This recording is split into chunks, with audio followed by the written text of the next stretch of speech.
میرا تعلق تبلیغ جماعت سے. آج کل مولانا طارق مل صاحب کے متعلق لوگ بہت غلط آراء قائم کر رہے ہیں, تو کیا مولانا صاحب کے بارے میں آپ کیا کہیں گے؟ فتنے پہ جتنا بولا جائے نا اس سے فتنہ بڑھتا ہے. جس کو صحیح رائے رکھنی ہے وہ صحیح رائے رکھے, جس کو غلط رائے رکھنی ہے وہ غلط رائے رکھے. اور بھی غم ہے زمانے میں محبت کے سوا. تو بحث ہی نہ کرو, ان کو اپنی زندگی میں جینے دو میرے بھائی. وہ بوڑھے ہو گئے ہیں, ساری زندگی دین کی خدمت کی ہے, اب آخری عمر میں ان کو تھوڑا سکون دے دو, آرام دے دو. اگر کوئی غلطی ہوتی بھی ہے تو بولو کوئی بات نہیں یار, اچھے کام اتنے کیے. اپنے بوڑھوں کو بھی تو برداشت کرتے ہو کہ نہیں کرتے؟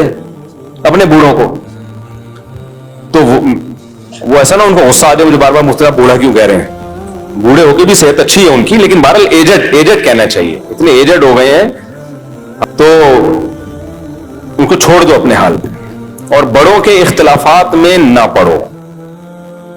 جو بڑوں کے اختلافات ہیں ان میں نہ پڑو. تبلیغ کے جو اکابر ہیں وہ بھی ہمارے اکابر ہیں, مولانا طارق صاحب بھی ہمارے اکابر ہیں. کوئی اختلاف ہو علماء کو تو وہ علمی انداز سے بیان کر دیں کہ بھئی یہ ان کی رائے ٹھیک نہیں ہے, ہماری رائے میں یہ بات غلط ہے, ختم ہو گئی بات.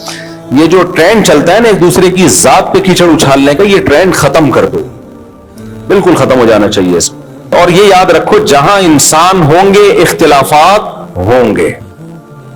یہ جو تصور ہے نا کہ دیندار لوگ آپس میں محبتوں سے رہتے ہیں, میرے سامنے لوگ آتے ہیں میری 4 بیویاں محبتوں سے رہتے ہیں, چھوڑا کرو کسی اور کے سامنے, پھینکا کرو کسی اور کے سامنے. کتنا ہی نیک ہو, مرد ہو بیوی ہو, پھر بھی جھگڑے ہوں گے, پھر بھی اختلافات ہوں گے. صحابہ میں ہوئے ہیں, ہمارے نبی کی اپنی ازواج کے ساتھ اختلاف. آپ صلی اللہ علیہ وسلم 1 مہینے کے لیے گھر سے باہر چلے گئے تھے, حالانکہ امہات المومنین دنیا کی افضل ترین عورتیں ہیں, اور سید الانبیاء دنیا کے افضل ترین.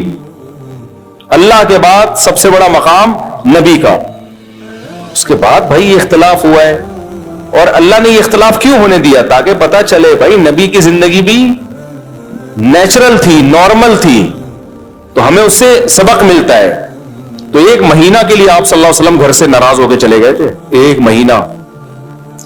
پھر 29 دن کے بعد واپس تشریف لے آئے آپ. صحابہ نے کبھی مہینہ پورا نہیں ہوا ہے, آپ نے فرمایا چاند 29 کا ہے, ٹھیک ہے نا.